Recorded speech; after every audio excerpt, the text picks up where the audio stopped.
Praise the lord. యేసుక్రీస్తు నామములో మీ అందరికీ శుభములు.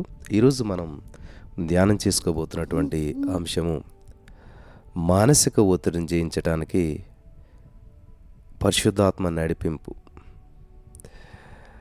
రోమపత్రిక 8వ అధ్యాయం 14వ వచనంలో దేవుని ఆత్మచేత ఎందరూ నడిపించబడుదురో వారందరూ దేవుని కుమారులయ్యుందురు. స్తోత్రం దేవా. ఈరోజు యొక్క వాక్యం వెల్లడవుతూ ఉండగా అనేక జీవితాలు, అద్భుతాలు, ఆశ్చర్యమైన కార్యాలు పొందుకున్నట్టు కృప చూపించమని యేసుక్రీస్తు నామములో ప్రార్థించి నమ్మి పొందుకుని ఉన్నాం తండ్రి. ఆమెన్. నిజమే కదా ప్రియులారా, దేవుని ఆత్మ చేత ఎందరు నడిపించబడతారో వారందరూ కూడా దేవుని కుమారులు అయి ఉంటారంట. అవును కదా. ఆత్మ నడిపింపును గురించి మన వ్యక్తిగత జీవితంలో గుర్తించి ఉన్నాం, కానీ సాతాను ప్రేరేపణ అనగా చీకటి శక్తుల ప్రభావాన్ని గురించినటువంటి అవగాహన లేనివారై ఉన్నాం. సాతానుగాడు ఇజ్రాయేలునకు విరోధంగా లేచి ఇజ్రాయేలీలను లెక్కించుటకు దావీదును ప్రేరేపించాడు. అలా ప్రేరేపించగా మొదటి దినవృత్తాంతాలు 21వ అధ్యాయం 1వ వచనంలో మరి వ్రాయబడి ఉన్న ప్రకారం దేవుని ప్రజలకు విరోధంగా లేచిన సాతాను దావీదును ప్రేరేపించాడు. అప్పటి వరకు దేవుడు తన ప్రజలను 1000 రెట్లు విస్తరింపచేస్తాడని చెప్పి నమ్మినటువంటి దావీదు ఇప్పుడు జనసంఖ్య చూడాలని తెగించాడు. అందువలన దేవుని కోపం రగులుకున్న సంగతి మనందరికీ తెలుసు. తుదకు 70,000 మంది అమాయకులు, గొర్రెల వంటి వారు తెగులు చేత మరణించారు. 2వ సమూయేలు 24వ అధ్యాయం 15-16 వచనాల్లో ఈ విషయం అని చదవచ్చు. దొంగతనము, హత్య, నాశనం చేయటానికి వచ్చినని యోహాను 10:10లో మనం చదువుతున్నాం. ఈ మాటను ప్రభు అక్షరాల నెరవేర్చారు. ఆత్మ నడిపింపు అంటే ఆధ్యాత్మికమైనటువంటి ప్రేరేపణకు సాతాను ప్రేరేపణకు మధ్య గొప్ప వ్యత్యాసం ఉంది. కొంతమంది మాంత్రికులు దుష్టశక్తులను ప్రయోగిస్తున్నారు.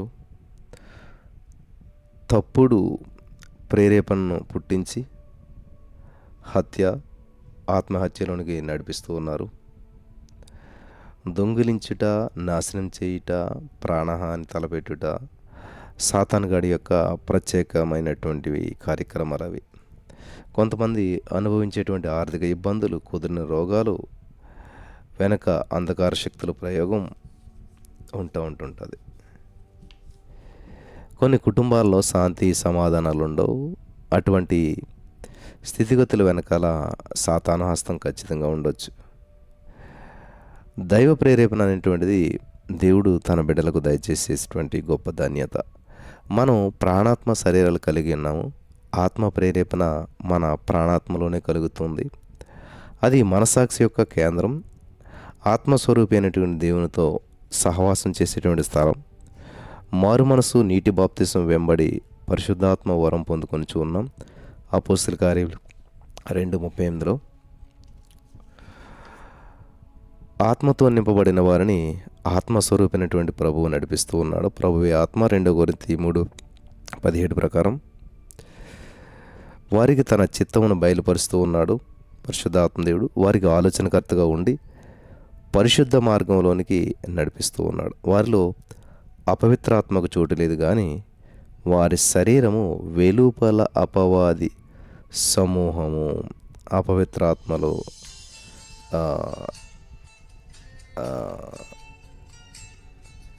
ఇవి ఒక మనిషిని ఎంతగానో ప్రభావితం చేసి సైతానుగాడి యొక్క గోలు మనిషిని ఎలాగైనా వాడుండే చోటులోకి తీసుకుని వెళ్ళాలి, నాశనం చేయాలి అనేటువంటి తలంపులో మనిషి ఉంటాడు. జాగ్రత్తగా గమనించాలి. మారు మనసు, నీటి బాప్తిసం వెంబడి పరిశుద్ధాత్మ వలన మనం పొందుకున్నాం. మరి పరిశుద్ధ మార్గంలో నడిపిస్తాడు పరిశుద్ధాత్మ దేవుడు. వారిలో అపవిత్రాత్మకు చోటు లేదు, కానీ వారి శరీరం వెలుపల అపవాది సమూహము అపవిత్రాత్మలు నిలబడి ఆలోచన సరళ మీద ప్రభావితం చూపవచ్చు. అల్పకాల పాపభోగం విషయంలో ప్రేరేపించబడవచ్చు. అయినా సరే ఆత్మ సహాయంతో వాటిని ఎదిరించుచు తనను తాను సంరక్షించుకొనుచు ఉన్నాం. అయితే సమయమున ఇటువంటి సమయంలో అదే సమయంలో రక్షణ మరియు అభిషేకం పొందకుండా ఇష్టానుసారంగా జీవించేటువంటి వారికి అటువంటి వారిని సులభంగా సాతానుడికి ప్రేరేపించడం సాధ్యమవుతుంది. అంతేకాదు అపవాదికి చోటిచ్చిన ఎడలవాడు అక్కడనే స్థావరం ఏర్పాటు చేసుకోవచ్చు. అప్పుడు అతడు తన శరీరాన్ని అపవిత్రత మరియు పాపపు ఇచ్చకలకు అమ్మవేసుకుంటున్నాడు. రక్షణ అభిషేకం పొందినటువంటి తర్వాత వెంబడించడంలో మరి వెనుతీసి బుద్ధిపూర్వకంగా పాపం చేయవాడు దేవుని కృపను కోల్పోతున్నాడు. నాకు ప్రభు వద్దు, ఆత్మ వద్దు, నేను పాపభోగమును అనుభవించగోరుచు ఉన్నాను అని తెగించి యేసుక్రీస్తును తృణీకరించినప్పుడు కృప తీసివేయబడుతుంది. కాబట్టి వానిలో సాతానుగాడు తేలిగ్గా చొరబడి పనిచేస్తాడు. ప్రభునందు విశ్వాసం ఉంచిన వారికి దురాత్మ పట్టునా అని అనేకులు అడుగుతున్నారు. అతడు వెంబడించటలో వెనుక తీసి తన ఇష్టానుసారంగా జీవించినప్పుడు దురాత్మ ఆవరించట జరుగుతుంది. అందువలన ప్రభునందు విశ్వాసం ఉంచుక మునుపు నెలకొని ఉండినటువంటి స్థితి కంటే చెడ్డదైనటువంటి స్థితిని ఎదుర్కొంటూ ఉన్నాం. ఇందుని గూర్చి ప్రభు స్పష్టత ఇచ్చాడనమాట. అపవిత్రాత్మ ఒక మనిషిని వదిలిపోయిన తర్వాత అది విశ్రాంతి వెదుకును, నీరు లేని చోట్ల తిరుగుచూండును. విశ్రాంతి దొరకనందున నేను వదిలివచ్చిన నా ఇంటికి తిరిగి వెళ్ళదని అనుకుని వచ్చి ఆ ఇంట ఎవరును లేక ఊడ్చి అమర్చిండు చూసి వెళ్ళి తనకంటే చెడ్డమైన మరి 7 దెయ్యాలను వెంటబెట్టుకొని వచ్చును. అవి దానిలో ప్రవేశించి అక్కడే ఉంటాయంట. ఇది గమనించాలి. దానిలో ప్రవేశించి అక్కడే ఉంటాయి. మంచి నివాసయోగ్యంగా మార్చుకుంటాయి నీ యొక్క హృదయాన్ని.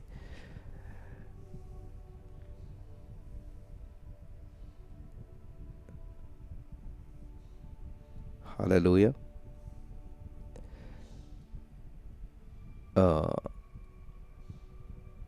అందుచేత ఆ మనిషిని కడపడి స్థితి మొదటి స్థితి కంటే చెడ్డదవుతుంది.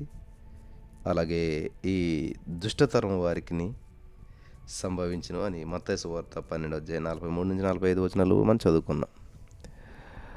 మార్కు సువార్త 16:17 నమ్మిన వారిని ఈ సూచక క్రియలు వెంబడించును, నా నామమున దయ్యములను వెళ్ళగొట్టుదురు.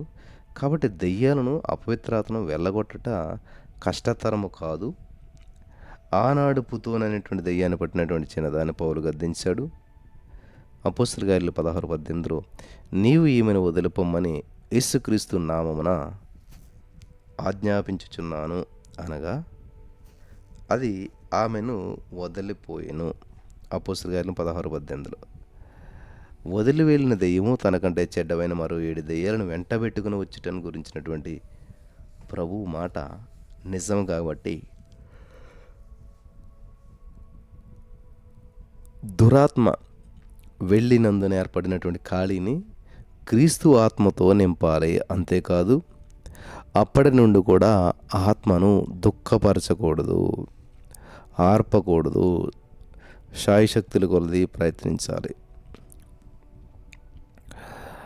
ఆత్మ నడిపింపు మరియు సాతాను ప్రేరేపణకు సంబంధించినటువంటి 4 ముఖ్యమైన విషయాలు ఉన్నాయి. నెంబర్ 1 దేవుని ఆత్మ వలన నడిపించబడినటువంటి యేసు. మత్తయి 4:1 అప్పుడు యేసు అపవాది చేత శోధించబడ్డ ఆత్మ వలన అరణ్యానికి కొనిపోబడ్డాడు. బాప్తిసం ఇచ్చేటువంటి యోహాను చేత యేసుక్రీస్తు బాప్తిసం పొందిన తర్వాత వెంటనే పరిశుద్ధాత్మ ఆయనను అరణ్యంలోనికి త్రోసుకొని పోయాడంట. మార్కు 1:12 ఉంది. అయితే అపవాది చేత శోధించబడుకు పరిశుద్ధాత్మ ఎందుకు నడిపించబడినని కొంతమంది అడుగుతూ ఉంటారు. ఈయన నా ప్రియ కుమారుడు అని సాక్ష్యం ఇచ్చిన తండ్రి తానే ఎందుకు ఇలాగ ప్రేరేపించాడు? ఆత్మ ప్రేరేపణ సారాంశం ఏమిటి అంటే నీవు జనులకు మేలు చేయవలను కనుక అరణ్యంలోనికి వెళ్ళి తండ్రితో ఏకాంతంగా ఉండి ఉపవాస ప్రార్థన ద్వారా బలాన్ని ధరించుకొనుము అనేటువంటిది. ఆత్మస్వరూపైనటువంటి దేవుని హృదయ భారమును యేసుక్రీస్తు తన మీద వేసుకున్నాడు. ఆత్మ ప్రేరేపణకు విధేయుడై 40 రాత్రింబగలు ఉపవాసంతో ప్రార్థించాడు. ఆ ప్రకారము ప్రస్తుత కాలమందు చేయువారి సంఖ్య చాలా తక్కువగా ఉన్నది. తమ స్వయం చిత్తాన్ని సిలువ వేసుకొని వారిని మాత్రమే ఆత్మ నడిపించుట సాధ్యమవుతుంది. అటువంటి వారికి ఇవ్వబడినటువంటి వాగ్దానం చూడండి. నీకు ఉపదేశం చేసేదని, నీవు నడవలసిన త్రోవని నేను బోధించేదను, నీ మీద దృష్టి ఉంచి నీకు ఆలోచన చెప్పేదను. కీర్తన 32:8. ప్రియులు గమనించాలి, ఆత్మచేత నడిపించబడేటువంటి వారిని గురించి ప్రభు ఇలా చెప్తున్నాడు. గాలి తనకిష్టమైన చోటను విసరను, నీవు దాని శబ్దాన్ని విందువే గాని అది ఎక్కడి నుండి వచ్చినో ఎక్కడికి పోవునో నీకు తెలియదు. ఆత్మ మూలంగా జన్మించిన ప్రతి వాడును అలాగే ఉన్నాడా నేను. యోహాను సువార్త 3:8. ఆత్మ నింపుదలను బట్టి ఆనందించుచున్నటువంటి తొలి దినాల్లో ఆత్మ సంచారాన్ని బహుస్పష్టంగా గ్రహించగలుగుతాం. కొన్నిసార్లు చేయుటకు ప్రేరేపణ, కొన్నిసార్లు చేయకుండాటకు ప్రేరేపణ పుట్టును. దానిని పాటించిన పక్షంగా నష్టపోదు. ఆత్మ ప్రేరేపణకు లోబడినప్పుడు ప్రార్థించుచూ ఉండగా ప్రభువు మాట్లాడతాడు. ఆయన మీకు దర్శనంలో కనబడతాడు. ఆత్మ ప్రేరేపణ అద్భుతంగా ఉంటుంది. హల్లెలూయా, దేవునికి స్తోత్రం కలుగును గాక. నా వ్యక్తిగత జీవితంలో, మరో దైవజనుని జీవితంలో, బైబిల్ గ్రంథంలో రాయబడినటువంటి కొంతమంది జీవితాల్లో జరిగినటువంటి సంఘటనలు మనం పరిశీలించవచ్చు. అలసట వలన, ఒత్తిడి వలన, దాని వలన నష్టం. ఉద్యోగం చేస్తూ సేవ చేసినటువంటి దినాల్లో ప్రభు మనకు అనుగ్రహించిన కృపావరాలను బట్టి చాలామంది కుదరని రోగంతో బాధపడుతున్న వారి కొరకు ప్రార్థించాలనేటువంటి పరిస్థితి ఏర్పడినప్పుడు కనికరం కలిగిన తండ్రి వారిని మరణం నుంచి జీవంలోకి దాటించేటువంటి వాడు. హల్లెలూయా, ఇది చాలా అద్భుతం అన్నమాట. ఒకరు స్పృహ తప్పి పడిపోయినప్పుడు ఇలా సమ్మర్లో ప్రార్థించమని ఫోన్లో చేస్తే, యేసుక్రీస్తు నామములో నీవు పొందిన గాయంతో వీటికి స్వస్థత ఇచ్చావు అని ఎప్పుడైతే పలకడం జరిగిందో వెంటనే లేచి కూర్చోవటం జరిగింది. ఈ విషయాలు మీరు గమనించాలి. ఎప్పుడైతే దేవుని యొక్క ఆత్మచేత దేవుని సందులో మనం నడిపించబడతామో అద్భుతాలు చూస్తాం. ఎంత భయంకరమైన విషయాలు చూసారా. ఒకరు విజయవాడలో హాస్పిటల్ అడ్మిట్ అయ్యారు, చనిపోయారని డాక్టర్లు చెప్పారు. అయితే నాకు ఫోన్ చేసి ఎలాగ ఉందే పరిస్థితి అంటే, యేసయ్య పొందిన గాయముల ద్వారా స్వస్థత పొంది ఉన్నది ఏమని చెప్పండి అంటే, చుట్టూ కూర్చుని అందరూ చెప్పడం మొదలుపెట్టారు. అర్ధగంటలో ఆమె లేచి కూర్చున్నది. హల్లెలూయా, దేవునికి స్తోత్రం కలుగును గాక. బహిరంగ సభల్లో బలమైన వర్తమానాలు ఇవ్వటం ద్వారా అనేక ఆత్మలు రక్షణలోకి నడిపించినటువంటి గొప్ప దైవజనుల మాటలు మీతో పంచుకొంచున్నాను. ప్రతి ఉదయము మహిమ కలిగినటువంటి ప్రభు ప్రసన్నత దిగువచ్చే వరకు కనిపెట్టి ప్రార్థించేవాడు నేను. ఒక దినం అనుకోకుండా నాకు సన్నిహితమైనటువంటి కొందరు బంధుమిత్రులు మా ఇంటికి వచ్చారు. మా సంభాషణ దీర్ఘంగా సాగింది. దేవుని ఆత్మ నాలో మాట్లాడుతూ ఉన్నాడు.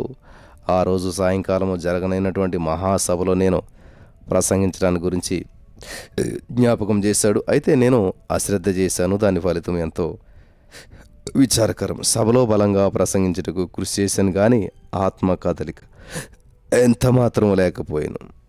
With Christ you are hero, without Christ you are zero. సరే, ఇక్కడ ఒకటో పాయింట్ మనం చూద్దాం. ఆత్మ ద్వారా రేపబడిన సంసోను ఒత్తిడి, పతనాన్ని మనం చూస్తూ ఉన్నాం. న్యాయాధిపతులు 13:25 మరియు యెహోవా ఆత్మ జొర్యాకును ఎస్తాయేలుకును మధ్యనున్న మహనేదాన్లో అతని రేపుటకు మొదలుపెట్టెను.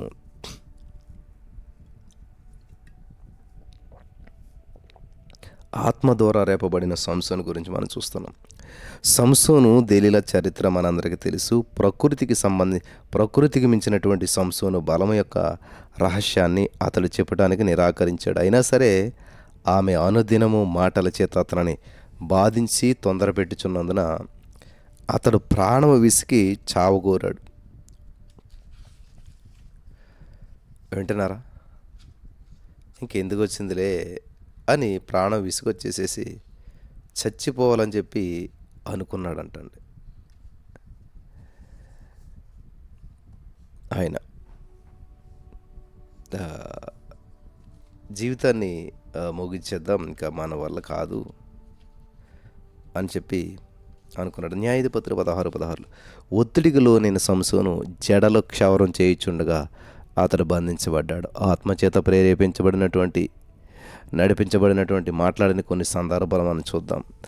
ఎజ్రా 1:5 చూసినట్లయితే, ఎవరెవరే మనసున దేవుడు ప్రేరేపించిన వారందరూ వారితో కూడుకొని వచ్చి యెరూషలేములో ఉండు యెహోవా మందిరమును కట్టుటకు ప్రయాణమయ్యిరి. 2:26 ఎజ్రా. వయోవృద్ధుడైనటువంటి సిమ్యోను నీతిమంతుడు, భక్తిపరుడు, ఆదరణ కొరకు కనిపెట్టువాడు, పరిశుద్ధాత్మేదముడు. లోకస్వార్త 2:20 ఆత్మవశుడై అతడు దేవాలయంలోనికి వచ్చెను. నెక్స్ట్, నీవు యెరూషలేములో కాలు పెట్టవద్దని ఆత్మ ద్వారా పౌలుతో చెప్పబడ్డాడు. అది నెక్స్ట్. రెండోది చూసినట్లయితే సైతాను యొక్క ప్రేరేపణ. మొదటి దినవృత్తాంతాలు 21:1 తరువాత సాతాను ఇజ్రాయేలునకు విరోధంగా లేచి ఇజ్రాయేలీలను లెక్కించుటకు దావీదును ప్రేరేపించింది. బాల్యమందు దావీదు దేవుని తన కాపరిగా చేసుకుని ఉన్నాడు.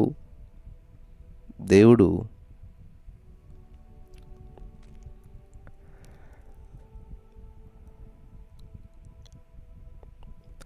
ప్రియులారా, నేడు దేవుని బిడ్డలుగా జీవించున్నటువంటి మనం ఇహ సంబంధమైన జీవితంలో మాత్రం కాదు, మన తలంపులు మరియు మన ఆలోచన సరళి ఆ విషయంలో మనం ప్రభును కాపరిగా చేసుకోవాలి.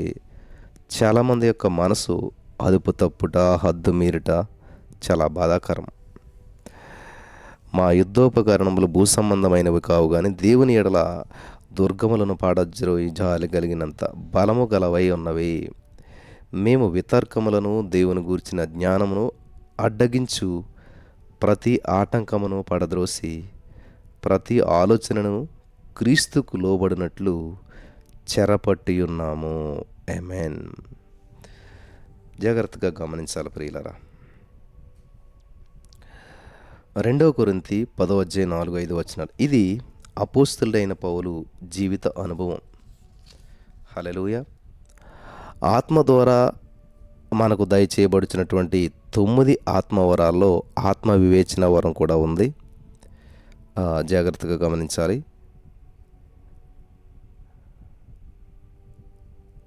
మొదటి కొరింథీ 12:8-10 ఆనాడు ఆత్మతో అభిషేకించబడి ఉన్నటువంటి సాతానుగాడి యొక్క ప్రేరేపణను గుర్తించడంలో దావీదు తప్పిపోయాడు. యుద్ధ సన్నద్ధుల సంఖ్యను లెక్కించట దేవునికి ప్రీతికరము కాదు, యెహోవా మన కార్యమును సాగించినేమో అని పలికాను. యోనాతాను మరో నగ్న సత్యాన్ని కూడా తన ఆయుధములు మోయమంతో చెప్పాడు. అనేకుల చేతనైనను కొద్దిమంది చేతనైనను రక్షించుటకు యెహోవాకు అడ్డము కాదు. ఇది మూల భాషలో దేవునికి తేలికపాటి కార్యం అని అర్థం అన్నమాట. మొదటి సమయాలు 14:6 కొందరు దేవుని బిడ్డలు ఆనాటి రాజు వలె గుర్రాలను బట్టి, రథాలను బట్టి, మరి అండబలాన్ని బట్టి అతిశయపడుతున్నారు. అటువంటి వారు కృంగిపోతూ ఉన్నారు, కూలిపోతూ ఉన్నారు. ప్రభుని బట్టి అతిశయించువారు లేచి చక్కగా నిలిచెదరు. కీర్తన గ్రంథం 20:7-8 సాతాను తనను ప్రేరేపించిన సంగతిని దావీదు గ్రహించలేదు. దానిని గురించి దేవుని యొద్ద విచారణ కూడా చేయలేదు. అయితే దావీదు యొక్క ప్రేరేపణ సాతాను యొక్క ప్రేరేపణని సైన్యాధిపతి అయినటువంటి యోవాబు గుర్తించాడు, అడ్డగించుటకు ప్రేరేపించాడు. అందుకు యోవాబు, రాజా, నా ఏలినవాడా, యెహోవా తన జనులను ఇప్పుడున్న వారికంటే 100 అంతలు ఎక్కువ మందిని చేయునుగాక. వారందరూ నా ఏలినవాని దాసులు కారా నా ఏలినవాని ఈ యొక్క విచారము ఈ ఈ యొక్క విచారణ ఎలా, ఇది జరగవలసిన హేతువేమి, జరిగిన ఎడల ఇశ్రాయేలీయులకు శిక్ష కలుగును అని మనవి చేశాడు. మొదటి దినవృత్తాంతాలు 21వ అధ్యాయం 3వ వచనంలో. రాజు అయినటువంటి దావీదు బలమైనటువంటి సైతానుగాడి యొక్క ప్రేరేపణ కింద ఉన్నాడు. కాబట్టి యోవాబు మాటను అతడు అంగీకరించలేదు, లెక్కించుటకు సంపూర్తమాయను.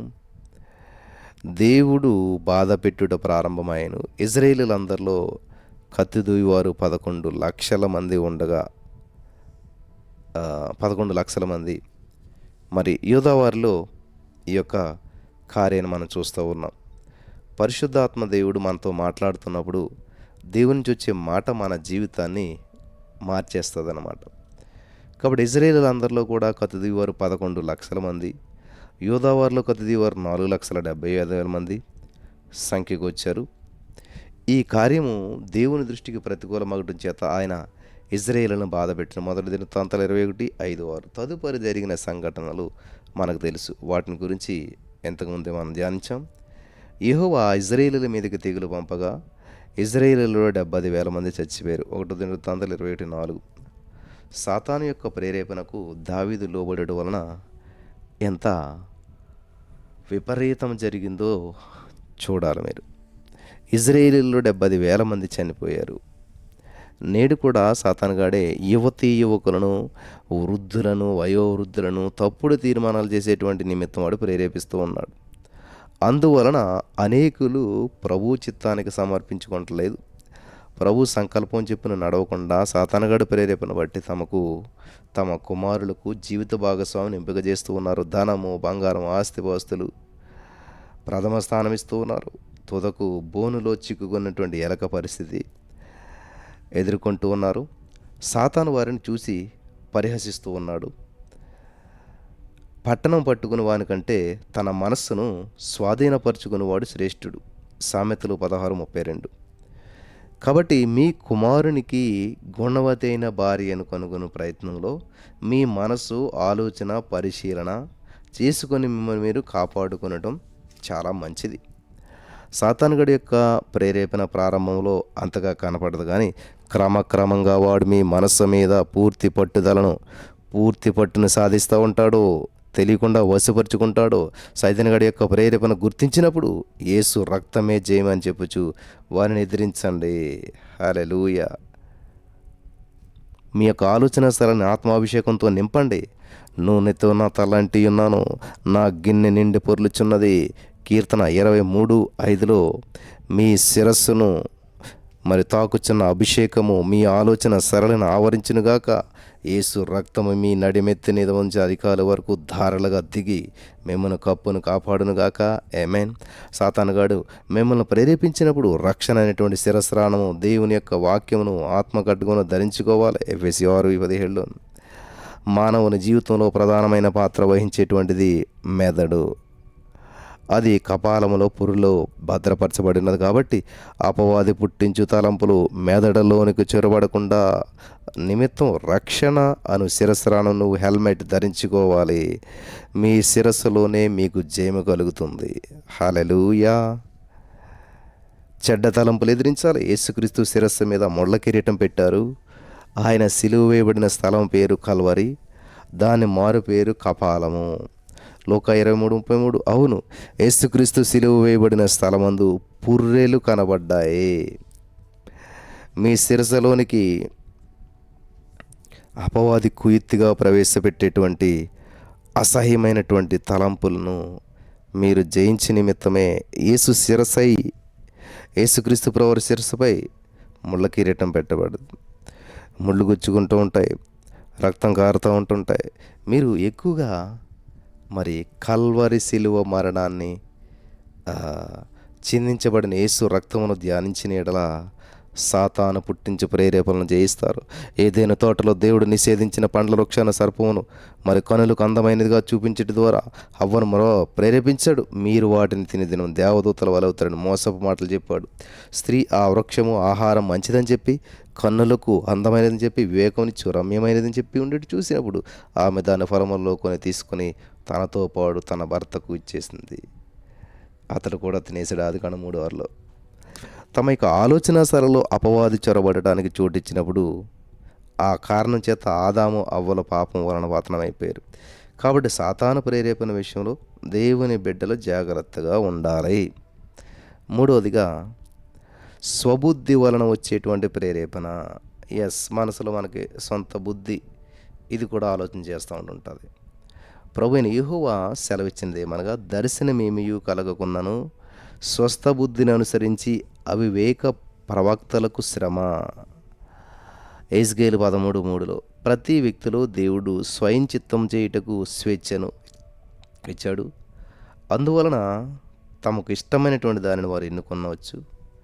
దేవుడు లేదా సైతానుగాడు జీవము, మరణము, మేలు, కీడు ఎంచుకొని మరి స్వేచ్ఛ మానవునికి ఉన్నది. ఎహెజ్కేలు గ్రంథం 13:3లో ఉన్నటువంటి స్వస్థ బుద్ధి, స్వబుద్ధి అనేటువంటిది ఇంగ్లీష్ తర్జుమాలో స్వబుద్ధి అంటే సొంత బుద్ధి, ఓన్ స్పిరిట్ అని ఉన్నదన్నమాట. అంటే తమలో ఉన్నటువంటి సొంత ఆత్మను బట్టి, స్వయం చిత్తాన్ని బట్టి నెరవేరుస్తూ ఉన్నారు. హృదయంలో అపవాది పుట్టించేటువంటి ప్రేరేపణలు వారు వివేచింపలేకపోతున్నారు. ఏది దేవుని ప్రేరేపణ కాదా, ఏది దేవుని ప్రేరేపణ, ఏది శరీరము నుండి అనగా స్వయం చిత్తం నుండి వచ్చేటువంటి ప్రేరేపణను తెలుసుకోలేక సతమతం అవుతున్నారు. సాధారణంగా శరీర విలాసవంతమైనటువంటి జీవితాన్ని కోరుకొనిచున్నది శరీరం. లోకరీత్యా పేరు, ప్రఖ్యాతను కోరుకుంటూ ఉన్నది. సహజము కానీ ప్రభు యొక్క స్పష్టమైన ప్రేరేపణను మీరు పొందుకొనిచు నిమిత్తం మీ స్వబుద్ధిని, స్వయం చిత్తాన్ని సిలువ వేసుకొని మరి నా ఇష్ట ప్రకారం కాదు మీ చిత్త ప్రకారమే కానిమ్ము అని ప్రార్థించాలి. విమానాశ్రయంలో రన్వేలు అంటే విమానాలు ఎక్కేటువంటి స్థలం ఉంటుంది కదా, అది ప్రేరేపణను బట్టి విమానం వలె మీ తలంపులు, ఆలోచనలు ఆకాశమందు ఎగురుచున్నవి. రన్వే అనేటువంటిది మీ మనసుతో సమానం.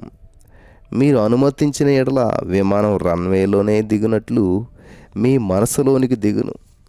జాతీయ, అంతర్జాతీయ విమానాలు మాత్రమే కాదు, మీరు పొరబడిన ఎడల శత్రువుల యుద్ధ విమానాలు కూడా దిగవచ్చు. హల్లెలూయా. ఈ మనసు అనే రన్వేలో దిగుట సాధ్యమవుతుంది అన్నమాట. తిరిగి ఎహెజ్కేలు గ్రంథం 13:3లో చదివినట్లయితే, దర్శనములు చూచుట, ప్రవచించుట, ఆత్మ అనుగ్రహించు కృపావరములు అనేటువంటివి చాలా ప్రాముఖ్యమైనటువంటి. అయితే నేడు అనేకులు అటువంటి వరాలను కోల్పోయారు. మనం దర్శనాన్ని చూస్తూ ఉన్నాం.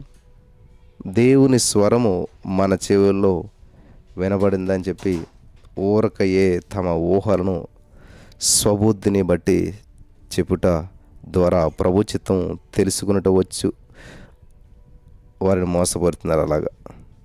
నాలుగవది, ఇరుగు పొరుగు వారి వలన వచ్చేటువంటి ప్రేరేపణ. పనికిమాలిన కొందరు మనుషులు మీ మధ్య లేచి, మీరు ఎరుగని ఇతర దేవతలకు పూజింతుము రండని తమ పుర నివాసులను ప్రేరేపించరని నీవు వినిటలా నీవు ఆ సంగతి శోధించి పరీక్షించి బాగుగా విచారించవలను. ద్వితీయోపదేశకాండం 13:3లో ఉంది. జాగ్రత్త ప్రియులారా, గమనించాలి. ముగింపులోకి మనం వచ్చాం. ఇందులో పలికినటువంటి కొందరు మనుషులు అనబడేటువంటి వారు ఎవరు? ప్రవక్తలుగాను, కలలు కనువారు గాను, పేరుగాంచిన వారు, తప్పుడు ప్రేరేపణ వలన ఇతర దేవతలను పూజింతుము అని పుర నివాసులను ప్రేరేపిస్తూ ఉన్నారు. దాని ఫలితంగా అన్యుల ఆచారాలను అనుసరించుతున్నారు. ఇర్మియా గ్రంథం 10:12. సహవాస దోషము, వాతావరణ కాలుష్యము కొంత మట్టుకు దేవుని బిడ్డల మీద ప్రభావితం చూపుతుంది. ఆనాడు ప్రవక్త అయినటువంటి యెషయా ఇట్లా అన్నాడు, అయ్యో నేను అపవిత్రమైన పెదవులు గలవాడనే, అపవిత్రమైన పెదవులు గల జనుల మధ్య నివసించేవాడును, నేను నశించి తిని అని 6:5లో చెప్తున్నాడు. యెషయా పెదవులు అపవిత్రమైనవి కాబట్టి అప్పుడు ఆ శరాపులలోనొకడు తాను బలిపీఠం మీద నుండి ఆ కారుతో తీసినటువంటి నిప్పును చేత పట్టుకుని నా యొద్దకు ఎగిరి వచ్చి నా నోటికి దాన్ని తగిలించి, ఇది నీ పెదవులకు తగిలిన కనుక నీ పాపమునకు ప్రాయశ్చిత్తమైన నీ దోషము తొలగిపోయినను. యెషయా గ్రంథం 6:6-7 వచనాల్లో. ఇది జరిగిన తరువాత నేను ఎవని పంపెదను, మా నిమిత్తం ఎవడ పోవును అను ప్రభుస్వరం వినినటువంటి యెషయా తనను తాను సమర్పించుకున్నాడు. ఆనాడు ఐగుప్తు దేశంలో ఇజ్రాయేలీలు నివసించినట్లు నేడు మనము అరణ్యాల మధ్య, అన్యజనుల మధ్య, మరి ఒక ప్రతికూల పరిస్థితుల మధ్య నివాసం చేస్తూ ఉన్నాం. వారు ఆచరించే పద్ధతుల ప్రభావం మన మీద పడకుండా చూసుకోవాలి. మీరు ఎరుగకే మీకు కొన్ని ప్రేరేపణలు కలిగినప్పుడు యేసుక్రీస్తు నామని ఎదిరిస్తూ ఉంటుంటారు. యేసుక్రీస్తును అసూయ చేత మరి ప్రధాన యాజకులు తమకు అప్పగించరని చెప్పి గ్రహించిన పిలాతు, నేను యూదుల రాజును, మీకు విడుదల చేయగోరుచున్నారా మరి అని అడిగినందులో వాతావరణం హఠాత్తుగా మారిపోయింది. మార్కు 15:11లో అతడు బరబ్బను తమకు విడుదల చేయవాలని జనులు అడుగుకొన్నట్లు ప్రధాన యాజకులు వారిని ప్రేరేపించారు. యేసును సిలువేయమని ప్రధాన యాజకుల ప్రేరేపణ బట్టి ప్రజలు కేకలు వేశారు. హల్లెలూయా. వారికి బరబ్బను విడుదల చేసి యేసును కొరడాలతో కొట్టించి సిలువేయని అప్పగించాను. మార్కు సువార్త 15:12-13-14-15 వచనాలు. నా ప్రియమైనటువంటి సహోదరి స్నేహితులారా, ప్రభువు మాత్రమే మీకు ప్రేరేపణకర్తగా ఉండాలి. సాతాను వలన వచ్చేటువంటి ప్రేరేపణ, స్వయం చిత్తం వలన వచ్చేటువంటి ప్రేరేపణలు, మరి వాతావరణ కాలుష్యం వలన పుట్టేటువంటి ప్రేరేపణలు త్రోసిపుచ్చండి. ప్రభువు ఆత్మ తానే మిమ్మను నడిపించి బలపరిచి మంచి నిర్ణయాలు తీసుకుంటకు సహాయం చేయనుగాక.